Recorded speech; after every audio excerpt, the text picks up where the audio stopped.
Municipal corporation పరిధిలోని 23వ డివిజన్లో దాదాపు 200 కెమెరాలను సొంత ఖర్చులతో ఏర్పాటు చేసిన కౌన్సిలర్. బోడుప్పల్ మున్సిపల్ కార్పొరేషన్ లో 23వ డివిజన్ కార్పొరేటర్ రాసాల వెంకటేష్ యాదవ్ తన సొంత డబ్బులతో డివిజన్ మొత్తం 200 సీసీ కెమెరాలు ఏర్పాటు చేశారు. ఈ కార్యక్రమానికి మేడ్చల్ ఎమ్మెల్యే చామకూర మల్లారెడ్డి, మాజీ ఎమ్మెల్యే సుధీర్ రెడ్డి, కాంగ్రెస్ పార్టీ మేడ్చల్ జిల్లా ఇన్ఛార్జ్ తోటకూర జంగయ్య యాదవ్, కాంగ్రెస్ పార్టీ రాష్ట్ర సీనియర్ నాయకుడు మరియు Boduppal municipal corporation federation chairman Rapolu Ramulu, Medipalli CI ఆర్ఎ Boduppal municipal corporation mayor Ajay పాల్గొని ఈ కార్యక్రమాన్ని నిర్వహించారు. శాంతి భద్రతలకు విఘాతం కలగకుండా దొంగతనాలను నిరోధించడానికి ఎంతో ఉపయోగపడుతుందని, అంత గొప్ప కార్యక్రమం చేసినందుకు రాసాల వెంకటేష్ ను అందరూ అభినందించారు.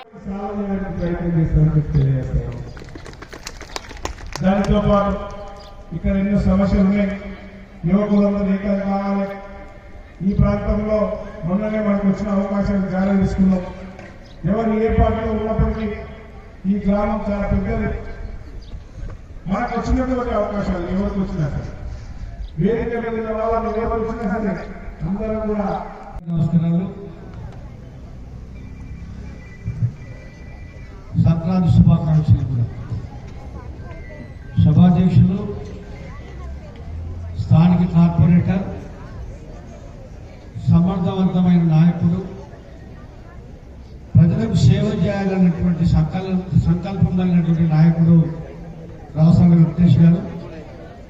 అదేవిధంగా ఈ కార్యక్రమంలో ప్రస్తుతం ఉన్నటువంటి మా ఇన్ఛార్జ్ వజ్రేష్ యాదవ్ గారు, అదేవిధంగా మేయర్ గారు, డిప్యూటీ మేయర్ గారు, సిఐ గారు, డిఎస్ఐ గారు, అదేవిధంగా సీనియర్ నాయకులు కాంగ్రెస్ పార్టీ కిషోర్ గారు, మార్కెటింగ్ చైర్మన్ నరసింహ గారు, మా తమ్ముడు అభినవ్ గద్దర్, ఏపూరి సోమన గారు, వేదిక మీదటువంటి గౌరవ కార్పొరేటర్లు అందరూ కూడా పేరు పేరున నమస్కారాలు తెలియజేస్తా ఉన్నాను. చాలా సంతోషం. ఎందుకంటే చాలా మంది డబ్బు ఉంటుంది. బోడుప్పల్లో ధనిక ఊరి, కానీ మనసు కూడా ఉండాలి. కొంచెం ఇతరులకు సహాయం చేయాలి, ఇతరుల యొక్క కాపాడాలి అని చాలా మంది అందరు కూడా లంచ్ భోజనాలు ఉన్నాయి. దయచేసి ఎవరు కూడా పోవద్దని చెప్పి, ఎందుకంటే మీరందరూ పోతే అందరూ వేస్ట్ అవుతుంది. కాబట్టి మీరందరూ కూడా ఓపికతో కొంచెం ఎండాస్ అని కూడా రెండు మిక్స్ అయింది కాబట్టి ఏమి ఇబ్బంది లేదు. కాబట్టి మీరు అందరూ కూడా ఉండాలి. అయితే వెంకటేష్ గారు నేను చాలా ఇష్టపడే వ్యక్తులలో ఆయన నేను మొదటి స్థానం ఇస్తాను నా ఉదయంలో. ఎందుకంటే కమిటెడ్ మనిషి, పని మాట తక్కువ మాట్లాడతాం, పని ఎక్కువ చేసే వ్యక్తి వెంకటేష్ గారు. గతంలో 2019లో 10 లక్షల రూపాయలు అండి. ఎవరైనా ఈరోజు 10 రూపాయలు ఇవ్వమంటే సాధ్యం కానటువంటి పరిస్థితి. ఇవ్వలేదు, లేక కాదు, నుండి కూడా ఇవ్వాలంటే 20 సార్లు తెప్పించుకునేటువంటి పరిస్థితి. అట్లాంటి పెట్టే గుణమున్నటువంటి వాడు మన వెంకటేష్ యాదవ్ గారు. ఎందుకంటే ఈ ప్రాంత 23 ప్రాంత ప్రజలు నిజంగా చాలా చాలా అదృష్టవంతులని మాత్రం నేను చెప్పగలుగుతాను. ఎందుకంటే సుమారు కోట్లాది రూపాయలు నిధులు తీసుకొచ్చి కొట్లాడి అప్పుడున్నటువంటి మేయర్ తోటి, ఇప్పుడు ఇందాక నీతులు చెప్పాడు మా మాజీ మల్లన్న, మాజీ మినిస్టర్, ఆయన మాటలు, ఎందుకంటే ఆయనది కొంచెం మాటలలో ఒక మాయల మరాఠీ మంత్రం ఉండదు. మాటలతో మాయం చేస్తాడు కానీ పని ఏం చేయడు. కాబట్టి ఆయన ఉంటే నేను ఆయన ముందే చెప్పాలనుకున్నా. ఇవన్నీ కూడా వెళ్ళిపోయాడు. 60 లక్షల రూపాయలు బోడుప్ప నీళ్ళ కోసం ఇస్తారు లెటర్ ఇచ్చాడు. ఇప్పటి నా దగ్గర ఉంది 60 పైసలు లేదు. ఇది దాకా చెప్పిండు మన వక్ఫ్ బోర్డు గురించి. నేను గెలిచినా గెలవకపోయినా ఈ 7,000 కుటుంబాల సమస్యలను నేను పోరాడి పరిష్కరిస్తా అని చెప్పి ఒక బాండ్ పేపర్ కూడా రాసిండు. ఆ బాండ్ పేపర్ కాపీ కూడా ఇప్పుడు నా దగ్గర ఉంది, మీకు అందరూ చూపిస్తా.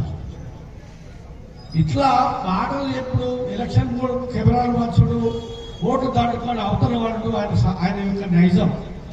సరే, అది ఏది ఏమైనా ఆయన 2 విషయాలు చెప్పిండు. ఒకటి వక్ఫ్ బోర్డు గురించి, రెండవది ఎస్సీ ఎస్సీల భూముల గురించి 600 గజాలు ఇచ్చి పిచ్చం వేసినట్టు చేస్తుంటే మేము కొంతమంది ఒప్పుకోలేదు. ఎందుకంటే 75 సంవత్సరాల నుంచి ఆ భూమిని తప్పుకొని బతుకుతున్నటువంటి బడుగు జీవులు, పేదలు, ఎస్సీలు, బాలికలు, వాళ్ళు ఇది తప్ప వేరే లేనటువంటి పరిస్థితుల్లో మేము ఆనాడు ఈ సబ్ కమిటీ ముంగట, ఈయన సబ్ కమిటీలో మెంబర్, క్యాబినెట్ సబ్ కమిటీలో మల్లారెడ్డి గారు, కేటీఆర్ గారు వీళ్ళంతా మెంబర్స్ సబ్ కమిటీ ముంగట వెళ్ళి మాట్లాడండి, అయ్యా మీరు 1000 గజాలు ఇవ్వండి, 1000 గజాలు ఇస్తే తప్పకుండా మేము ఇస్తాము, వాళ్ళకి న్యాయం జరుగుతుందంటే లేదని చెప్పి ఈరోజు మళ్ళా మేడిపల్లిలో కూడా చాలా మందిని 600 గజాలు కుప్పించి వాళ్ళని అన్యాయం చేసిన పరిస్థితులను మనం చూసినాం. ఇలా భూమి లేనున్నాయి, ఇలా పైసలు లేనటువంటి పరిస్థితులు మేడిపల్లి ప్రజలకు ఉంది.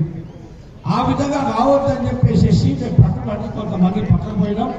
సరే మిగతా వాళ్ళ కోసం చేస్తున్నాడు, మరి చేసే ముందు అన్ని తెలిసిన నాయకుడు కదా ఆయన, వెనక ముందు అన్ని చూసుకోవాలి. ఈ రోడ్డు పండు మొత్తం ముళ్ళున్నాయా, పొదలున్నాయా, చెట్లున్నాయా, గుంతలున్నాయా చూసుకోకుండా రాష్ట్ర మంత్రి ఆదర బాధలుగా ఎలక్షన్లు వస్తున్నాయని చెప్పి ముహూర్తాలు చేసిండు. ఎవడో పోయి కేసు వేసిండు, సేవ చాలిపోయి అవతల పడ్డాడు. ఇది ఇప్పుడు మా వదిలేసి మీద, మా మీద, మా పార్టీలో పెట్టేశారు. సంతోషమే, నువ్వు చెప్పినా చెప్పకపోయినా కాంగ్రెస్ పార్టీ మాట మీద కట్టుబడేటువంటి పార్టీ. కాంగ్రెస్ రాష్ట్ర ముఖ్యమంత్రి గారు మాట ఇచ్చే తప్పని వ్యక్తి, మడమ తిప్పని వ్యక్తి. తప్పకుండా సమస్యలన్నీ కూడా మేము తీరుస్తాము, మీరు ఇచ్చిన దానికంటే కూడా అత్యధికంగా ఇవ్వడానికి ప్రయత్నం చేస్తామని చెప్పి కూడా ఈ సందర్భంగా నేను తెలియజేస్తా ఉన్నాను. నేను నిరంతరము మా వజ్రేష్ యాదవ్ గారితో, మా సుధీర్ అన్నతోటి, మా హరివర్ధన్ రెడ్డి గారితో ఖచ్చితంగా వెళ్ళి మాట్లాడదాము ఖచ్చితంగా అని చెప్పి అనేక సార్లు కూడా చర్చించిన విషయం కూడా నేను ఈ సందర్భంగా తెలియజేస్తా ఉన్నాను. ఏది ఏమైనా మాటలు చెప్పడం కాదు, పని చేయాలి. ఇకపోతే మన వెంకటేష్ గారు అయితే చాలా కష్టపడ్డాడు, చేస్తున్నాడు. వాటిని నిజంగా నేను కూడా ఒక షాలో తీసుకొచ్చిన, ఎందుకంటే షాలో నాకప్పుడు కాదు, ఒక షాలో తీసుకురా. ఎందుకంటే నిజంగా ఆయన అభినందించడానికి నేను వచ్చిన, నాకేం నేను నమ్మకం, నేను ఘనకార్యం చేయలేదు, నాకేం సన్మానం అక్కర్లేదు. తీసుకురా బాబు.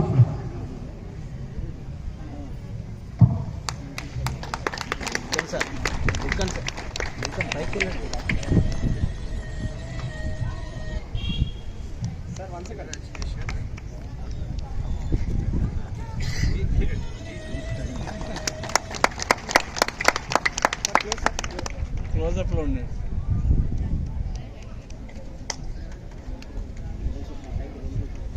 పేద ప్రజలు చాలా ఇక్కడ ఎన్నోసార్లు గమనించి మాతో చెప్పుకొని బాధపడుతుంటారు సార్.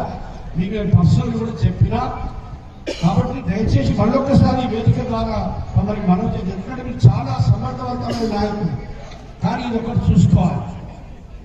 తర్వాత ఏదైనా ఒక అప్లికేషన్ ఇస్తే నెలల తరబడి అక్కడే పెండింగ్ ఉంటుంది, కానీ పరిస్థితులు అక్కడ దోచుకోరు సార్.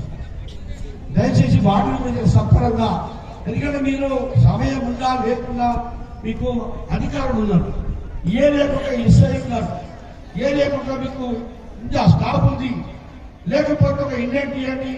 మా ముఖ్యమంత్రి గారి దగ్గరికి వెళ్ళి మేము మా వజ్రేష్ యాదవ్ మేము అందరం కూడా వెళ్ళి పార్టీ పెద్దలు వెళ్ళి మీకు ఆ స్టాఫ్ కూడా చేయడానికి కొంత ప్రయత్నం చేస్తాము. కాబట్టి కొంత నెలల తరబడిగా పెండింగ్ లేకుండా చూసుకోవాలని చెప్పి ఈ సందర్భంగా నేను సిఐ గారిని, ఇది కాంప్లైంట్ కాదు సార్, మీకు ఒక రిక్వెస్ట్ మాత్రమే. అదేవిధంగా సార్, గడ్డ మీద అనేకమైనటువంటి అసాంఘిక శక్తులు అక్కడ పెరుగుతూ ఉన్నాయి. గంజాయి విచ్చలవిడిగా అమ్ముతా ఉంటారు. అక్కడ బీహార్ వాళ్ళు ఉన్నారు, మహారాష్ట్ర వాళ్ళు ఉన్నారు. దాంట్లో స్పెషల్గా కాన్సన్ట్రేట్ చేస్తే ఇది కంట్రోల్ అయ్యేటువంటి అవకాశం ఉంది. మొన్న కూడా ఎస్ఓటీ వాళ్ళు వచ్చి మేమందరం కూయిస్తే ఎస్ఓటీ వాళ్ళు పట్టుకుంది తప్ప మీరు అసలు దాని విషయం పట్టించుకున్నట్టుగా మాకు కనబడతలేదు సార్.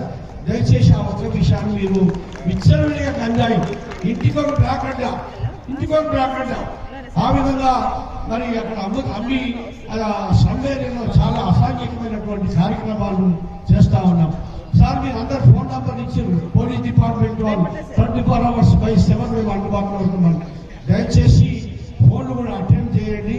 చాలా సందర్భాలు మళ్ళా ఫోన్ చేసి విసికి పొమ్మంటే కూడా గంటలు. అనురాగానికి అమ్మ ఆదర్శం, ఆరోగ్యానికి Sri Sai homeo stores and clinic. అనుభవం, అర్హత, అంకిత భావం కల డాక్టర్లచే చికిత్స. అన్ని రకాల ఆరోగ్య సమస్యలకు నమ్మకమైన ఎంపిక Sri Sai homeo stores and clinic. Diabetes, కీళ్ల నొప్పులు, సయాటికా, వెన్నుముక సమస్యలు, థైరాయిడ్, నిద్రలేమి, మానసిక సమస్యలు, ఋతు సమస్యలు, అన్ని రకాల దీర్ఘకాలిక వ్యాధులకు ప్రత్యేక హోమియో వైద్యం. అందరికీ అందుబాటులో అంతర్జాతీయ హోమియో వైద్యం Shri Sai homeo stores and clinic. మీ ఆరోగ్య సమస్య ఏదైనా ఇప్పుడు పరిష్కారం సాధ్యం. సైడ్ ఎఫెక్ట్ లేని వైద్యంతో సంపూర్ణ ఆరోగ్యం కొరకు సంప్రదించండి Shri Sai homeo clinic and stores, Bhavani Nagar, Ambedkar Nagar road, old Alwal, Secunderabad. సంప్రదించాల్సిన ఫోన్ నంబర్స్ 9000751751 మరియు 9000422525.